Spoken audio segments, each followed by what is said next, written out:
ఇందాక మీరు చెప్తూ కూడా సిపిఎం పార్టీ గురించి మాట్లాడారు. సో మున్సిపల్స్ అన్నీ కూడా అంటే ఇక్కడ మొత్తం కూడా మనం చూసుకుంటే మున్సిపల్ కార్పొరేషన్లు ఒక ఎత్తు అయితే కొత్తగూడెం మున్సిపల్ కార్పొరేషన్ మాత్రం మరో ఎత్తుగా కనిపించింది. ఎందుకంటే ఇక్కడ అన్ని మున్సిపాలిటీలు కార్పొరేషన్స్లో ప్రధాన పార్టీలు హోరాహోరీగా ఫలితాలు సాధిస్తే ఈ కార్పొరేషన్లో మాత్రం కమ్యూనిస్ట్ పార్టీ తన సత్తా చాటింది. ఉమ్మడి ఖమ్మం జిల్లాలో కమ్యూనిస్టుల ప్రాబల్యం అస్సలు తగ్గలేదని మళ్లీ ప్రూవ్ చేసుకుంది.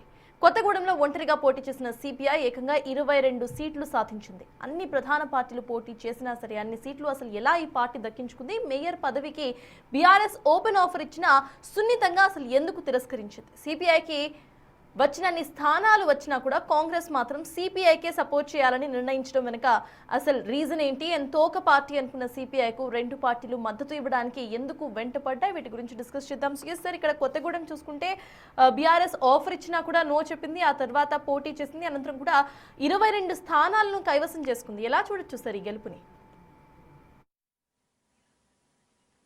ఖచ్చితంగా ఒక అద్భుతమైన విజయం అని చెప్పాలి. ఎందుకంటే బీఆర్ఎస్ కూడా ఒక కార్పొరేషన్ దక్కలేదు, కానీ సిపిఐకి ఒక కార్పొరేషన్ దక్కింది.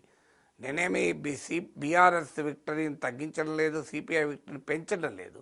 కానీ సింబాలిక్గా చూసినప్పుడు కార్పొరేషన్ ఎన్నికల్లో బీజేపీ ఒక్క కరీంనగర్లోనే అవకాశాలున్నాయి, అక్కడ కూడా నానా కష్టాలు పడాల్సి వస్తుంది కార్పొరేషన్ మేయర్ దక్కించుకోవటానికి.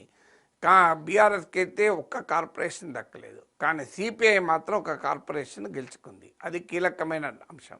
అందులో అక్కడ కొత్తగూడెం ఎమ్మెల్యే కూడా సిపిఐ రాష్ట్ర కార్యదర్శి కూననేని సాంబశివరావు. ఖచ్చితంగా సాంబశివరావును అభినందించాలి. ఎందుకంటే ఒక రకంగా కొత్తగూడెం గడ్డ పైన ఎర్ర జెండా పట్టుకొని నిలబడ్డాడు. ఈ డిజర్వ్స్ ఆల్ ద ప్రైజ్. రాష్ట్రంలో తెలంగాణలోనే ఉన్న వామపక్ష శ్రేణులన్నీ వాళ్ళ కూననేని సాధించిన ఈ ఘన విజయాన్ని వేణువులో కీర్తిస్తున్నారు. ఎందుకంటే వాళ్ళకు ఆశను, ఒక స్ఫూర్తిని ఇచ్చాడు. చాలా అద్భుతమైన విజయం అది వాళ్ళకు, అందులో అనుమానం లేదు.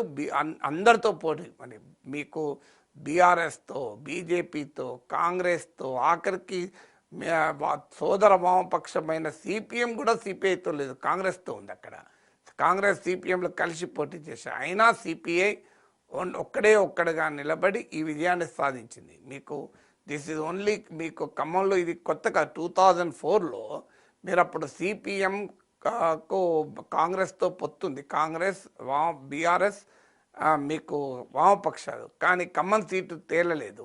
తేలకపోతే అప్పుడు కాంగ్రెస్, సిపిఐ, మీకు బీఆర్ఎస్, అలాగే టీడీపీ, సిపిఎం అందరూ విడివిడిగా పోటీ చేశారు.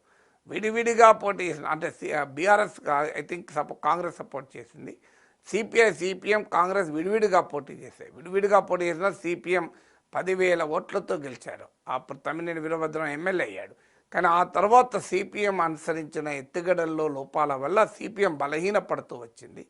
ఈవెన్ అసెంబ్లీ ఎన్నికల సమయంలో సిపిఐకి 2 సీట్లు, సిపిఎంకి 2 సీట్లు కాంగ్రెస్ అంగీకరించింది. కానీ సిపిఎం లేదు, మేము 1 సీటు 2 సీట్లకు అడిగాయి వీళ్ళు, 1 సీట్ ఇస్తామని అప్పుడు కాంగ్రెస్ ప్రతిపాదించింది. 1 ఎమ్మెల్సీ ఇస్తాం, 2 ఎమ్మెల్సీలు ఇస్తాం, 1 ఎమ్మెల్యే ఇస్తామని. దాంతో సిపిఎం విడగొట్టుకొని విడిగా పోటీ చేసి ఎక్కడా గెలవలేదు, అసెంబ్లీలో ప్రాతినిధ్యం కూడా లేకుండా పోయింది. కానీ సిపిఐ రియాలిటీని అర్థం చేసుకొని 1 ఎమ్మెల్యే అయినా గెలవాలి, ఎన్ని పోటీ చేస్తున్న ముఖ్యం కాదు, ఎన్ని గెలిచామన్నది ముఖ్యం.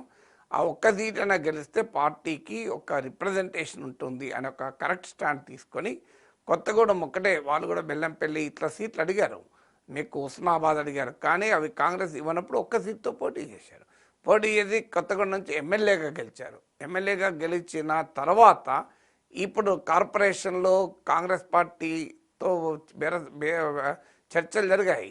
40 కార్పొరేట్ స్థానాలు అడిగారు, 30కి కూడా తగ్గారు. నాకున్న సమాచారం అయితే ఒక దశలో 25కి కూడా అంగీకరించారు. కానీ కాంగ్రెస్ ససేమిరా అన్నది, మా మద్దతుతోనే సిపిఐ గెలిచిందనే భావనలో వాళ్ళు ఉన్నారు. కానీ ఏం జరిగింది, కాంగ్రెస్ కన్నా ఎక్కువ సీట్లకు సిపిఐ గెలుచుకుంది. అంటే మీరు అన్నారే కమ్యూనిస్టులను తోక పార్టీలు అంటారు. ఇప్పుడు కమ్యూనిస్టులు తోక పార్టీ కాదు, సిపిఐకి 2 తోకలు ఉన్నాయి, ఒకటి కాంగ్రెస్ తోక, మరొకటి బీఆర్ఎస్ తోక. ఇద్దరు పోటీ పడుతున్నారు, మేము తోకుంటామంటే మేము తోకుంటామని. సిపిఐ ఇప్పుడు ఎంచుకోవాలి, నాకు 2 తోకల మధ్య ఏ తోక కావాలని. వాళ్ళు ఏ తోక, బీజేపీ తప్ప మరే ఇతర సెక్యులర్ పార్టీతోనైనా కలవడం అనేది కమ్యూనిస్టుల వైఖరి. అందువల్ల అయితే కాంగ్రెస్ ఎందుకు బీఆర్ఎస్ ఆఫర్ను కాదంటున్నారు దానికి మొదటి కారణం ఏంటంటే పొలిటికల్ కంటిన్యూటీ. అసెంబ్లీ ఎన్నికల్లో బీఆర్ఎస్తో కాకుండా కాంగ్రెస్ సిపిఐ కలిసి పోటీ చేశాయి. మీకు మునుగోడులో కమ్యూనిస్టులను ఉపయోగించుకొని మునుగోడు ఉప ఎన్నికల్లో గెలిచిన తర్వాత కేసీఆర్ కమ్యూనిస్టులను పక్కకు పడేశాడు, కేర్ కూడా వేయలే, పక్కకు పడేశాడు. సో దాంతో వామపక్షాలు కాంగ్రెస్తో కలిశాయి. మునుగోడులో బీఆర్ఎస్ విజయానికి చారిత్రాత్మక విజయం అది. ఎందుకంటే దుబ్బాక, హుజూరాబాద్ ఓటమి తర్వాత వచ్చిన విజయం. ఆ చారిత్రాత్మక విజయం కమ్యూనిస్టుల సహకారంతోనే వచ్చింది. ప్రత్యేకంగా కేశవ నాయకత్వంలో బీఆర్ఎస్ డెలిగేషన్ కమ్యూనిస్టుల ఆఫీసులకు వెళ్ళి రిక్వెస్ట్ చేశారు. మునుగోడు ఎన్నిక అయిపోయింది, అసలు అలా వాడి పాడేసిన కరివేపాకు లాగా పడేశాడు. దాంతో వామపక్షాలకు తప్పనిసరి కాంగ్రెస్తో కలిశాయి. కాంగ్రెస్ కూడా అలాగే 2 సీట్లు ఇయ్యం, 1 సీటే ఇస్తాం, మీ బలం ఎంత అని మొదలుపెట్టాయి. సో అందువల్ల అయినా కూడా అంగీకరించి ఆ 1 సీట్ తీసుకుని సిపిఐ రైట్ పని చేసింది. ఎందుకంటే ఒక ఎమ్మెల్యే ఉండడం వల్ల ఇవాళ కొత్తగూడెం కార్పొరేషన్ కూడా గెలుచుకోగలిగారు. గెలుచుకున్న తర్వాత అనివార్యం అయిపోయింది. ఎందుకంటే మీకు అంత డబ్బు ప్రభావం ఉండే ఎన్నికల్లో కమ్యూనిస్టులు పోటీ పడలేరు. డబ్బు ఖర్చులు కేవలం కార్యకర్తల బలంతో, ప్రజల బలంతో గెలవాలి. అలాంటి చోట అటు బీఆర్ఎస్ కాంగ్రెస్లను బీజేపీలు ఎదిరించగలవడం అంటే మామూలు విషయం కాదు. గెలిచిన తర్వాత బీఆర్ఎస్ ఇమీడియట్గా మద్దతు ప్రకటించారు కేటీఆర్. ఎందుకంటే కాంగ్రెస్ సిపిఐని విడగొట్టాలి అనే ఉద్దేశంతో వ్యూహాత్మకంగా ప్రకటించారు. మునుగోడులో వాడిపాడేసుకున్న పార్టీ కొత్తగూడెంలో అంత ఆదరాబాదరాగా ఎందుకు మద్దతు ప్రకటించారు? సిపిఐ ఏంటంటే పొలిటికల్ కంటిన్యూటీ ఉంటుంది. ఎందుకంటే కాంగ్రెస్తో అసెంబ్లీ ఎన్నికల్లో పొత్తున్నారు, లోక్సభ ఎన్నికల్లో కాంగ్రెస్తో కలిసి ఉన్నారు.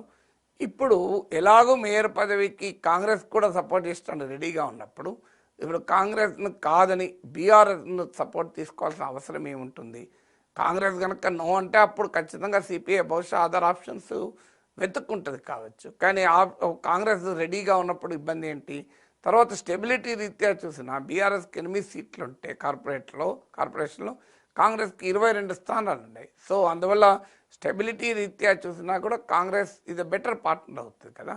సో అందువల్ల సిపిఐ బహుశా బీఆర్ఎస్ ఆఫర్ ఇచ్చినా కూడా గౌరవంగా తిరస్కరిస్తూ కాంగ్రెస్తో వెళ్ళడానికి అవకాశం ఉంటే కాంగ్రెస్తో వెళ్తారు. ఇప్పటి వరకు వస్తున్న తాజా సమాచారం అయితే రేవంత్ రెడ్డి ఆల్రెడీ ఆదేశాలు ఇచ్చారు, కమల్ నాయకత్వానికి మీరు సిపిఐకి మద్దతు ఇచ్చడానికి సిద్ధపడండి, చర్చ మాట్లాడండి అని కూడా. ఎందుకంటే ఇప్పుడు సిపిఐకి అడ్వాంటేజ్ ఏంటంటే కాంగ్రెస్ కాకపోతే బీఆర్ఎస్ రెడీగా ఉంది సపోర్ట్ చేయడానికి.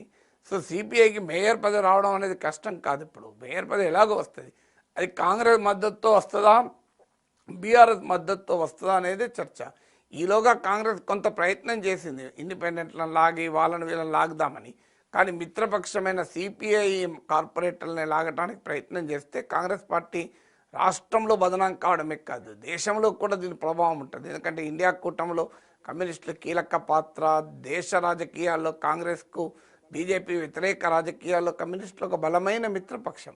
అందువల్ల మీకు అలాంటి పార్టీ మీకు ఎన్నికల సమయంలో రేవంత్ రెడ్డి అన్నాడు కదా, కాంగ్రెస్ కమ్యూనిస్టులు నానానికి ఒక 2 వైపులు అని. అది కమ్యూనిస్టులు అంగీకరించకపోవచ్చు, కానీ కాంగ్రెస్ పార్టీ అంత సైద్ధాంతిక బంధం మాకుంది, రాజకీయ బంధం మాకుంది అని చెప్పినప్పుడు ఒక కార్పొరేషన్లో మీతో కాంగ్రెస్తోనే పోటీ పడి కాంగ్రెస్ కన్నా ఎక్కువ సీట్లు గెలుచుకున్న తర్వాత సిపిఐ నాయకత్వాన్ని అంగీకరించకపోతే ప్రజలు హర్షించరు. కాంగ్రెస్ పార్టీ దేశవ్యాప్తంగా సమాధానం చెప్పుకోవాల్సి వస్తుంది. అందువల్ల బహుశా రేవంత్ రెడ్డి అది అర్థం చేసుకుని సిపిఐకి మద్దతు ఇవ్వడానికి ముందుకు వచ్చినట్టుగా కనబడుతున్నాడు. Yes sir. నెక్స్ట్